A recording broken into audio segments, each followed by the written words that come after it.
Hello there, dear friends, and welcome once again to the Relaxed Fantasy Review.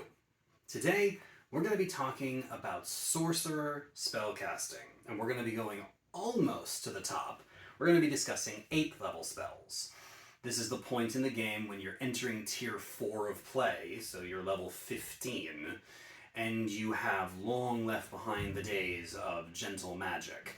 You are dealing with insanely powerful spells, and being a sorcerer, you're only going to really get to pick one or two of these, if any. So if you're going to choose an 8th level spell, you need to pick carefully. There aren't a whole lot to choose from, but there's enough that I can still make a top 5, and that's what I have done. What are the top 5 sorcerer 8th level spells? Starting with number 5, we have Earthquake. Earthquake is exactly what it sounds like. You designated a location within range, and for the next minute, you concentrate on the spell, and the ground shakes.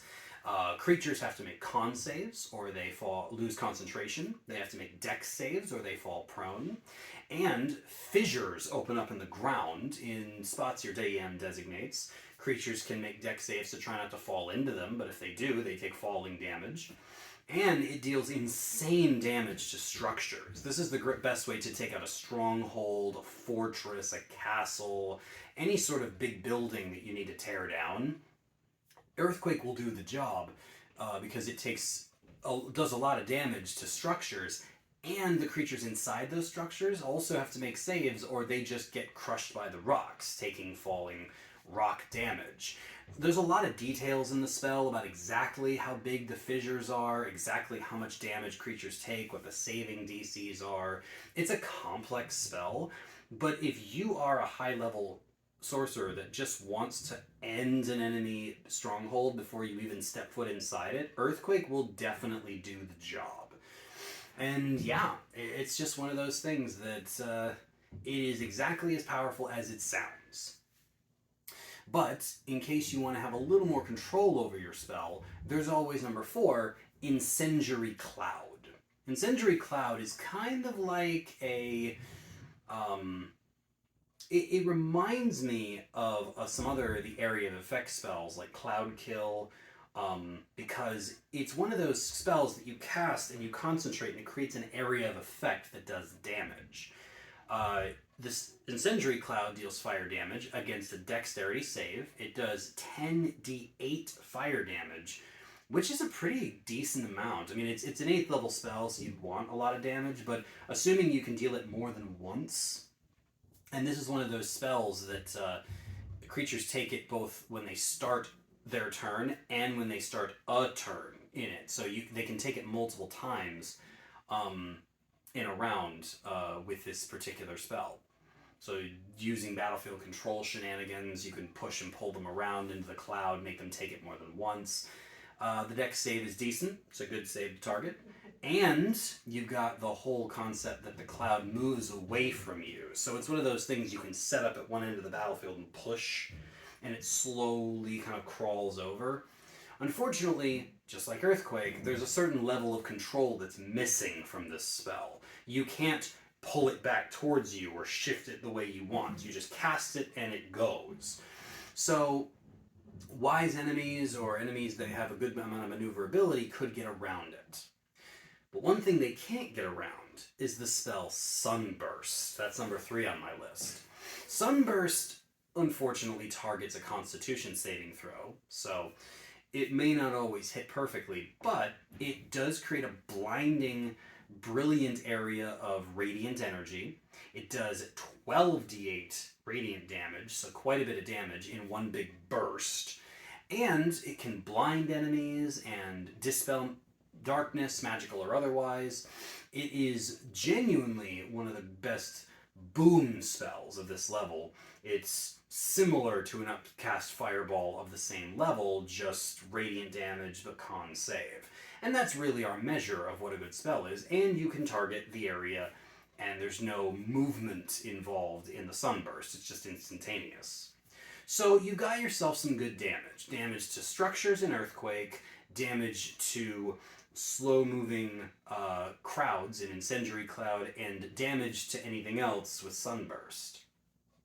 But not everything in D&D is about damage. And there's a couple spells on the high-level sorcerer list that aren't about damage. They're about something much more powerful, utility. Number 2 on my list is Demi Plane. Demi Plane is a spell a lot of people miss because it's a very simple spell. You cast Demi Plane and a door appears on a flat surface nearby. Medium-sized creatures can fit through it. And it goes to a room, a 30 by 30 room. This room is a small plane of its own. It exists inside the astral dimension, and it just kind of is its own little box. You can go in the Demi Plane. The door lasts for an hour, no concentration needed. And you can go in and store stuff in there. When you leave the Demi Plane and you shut the door and the spell ends, then the door goes away. And whatever in the Demi Plane stays there. Whatever in the Demi Plane stays there. What's cool about this spell is that Demi Plane allows, first of all, it's the best storage you can get in D&D. Even Mordekainen's Magnificent Mansion doesn't do this, because if you bring things in there, the spell ends, then all the stuff pops back out. So you still got to put stuff back in your bag of holding to not lose it. But Demi Plane doesn't work that way. This is a real physical space that exists in the astral plane, and you put stuff in there, and it's the ultimate safe. You can keep anything inside the Demi Plane. You can keep your treasures, you can keep a house. You could live in a Demi Plane in theory. You can long rest in there. There's, you're able to breathe and whatnot. But it goes beyond this, because you can reconnect to the same Demi Plane over and over again, as long as you know which one it was. Like, if you connect to an empty one and then you store your stuff in there, you know what that Demi Plane is, so you can go back to it. But you can also connect to Demi Planes of other people. If you know the contents of a Demi Plane or the general position of the Demi Plane in the astral realm, you can go to anyone's Demi Plane. It's kind of like a room of requirement from the Harry Potter movies, where you just open the door and you get kind of what you want. This allows you to basically, if any other spellcaster has used Demi Plane to store stuff, you can use Demi Plane to get it to it. It's almost a skeleton key, in the sense that you can find anything your DM thinks that a magic user might have hidden in a Demi Plane, you can find. Demi Plane goes anywhere in the astral plane except for the realms. It goes into the other pocket dimensions, the other storage locations. Demi Plane is an adventure in a spell, as well as a storage, and, if nothing else, it's a prison. You cast Demi Plane, you tie someone up, or dominate them and put them in the, we'll get to that in a second, put them in the Demi Plane, then just shut the door and stop the spell. They are now trapped there, unless they have the ability to teleport through the dimensions with plane shift or a Demi Plane spell of their own. There's no way they can get out of that spot. It is just empty. And that's the power of Demi Plane, is that it literally allows you to create space and pull from the infiniteness of the astral realm. So yeah, there is so many uses for this that are beyond just, that's my storage closet, although that's a very handy thing to use it for as well. But I said I'd get to it. Number 1 on the list, you guessed it, Dominate Monster. This is your real powerful mind control. You cast the spell, you concentrate on it for an hour, the creature makes a wisdom save, and if they fail, they are your thrall. They will follow your commands willingly. Even if you have them take damage, they just get to repeat the save. And you can use your action to take direct control of them, as opposed to giving them general directions. And yes, you can dominate someone, tell them to walk in a Demi Plane, and then when the door shuts, they are now trapped there with no way out. You can let them back out with another Demi Plane spell, but if you don't leave them with some sort of food and water, they're just going to die of starvation or thirst. You can open the door and then let them out somewhere else in the world. It genuinely is one of those things that just...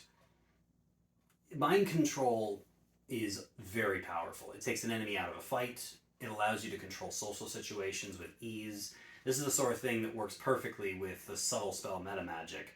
if you cast Subtle Spell and the creature fails their save, no one has a clue that you are mind controlling them.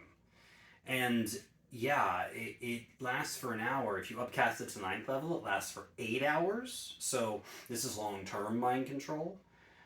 Long-term meaning a day.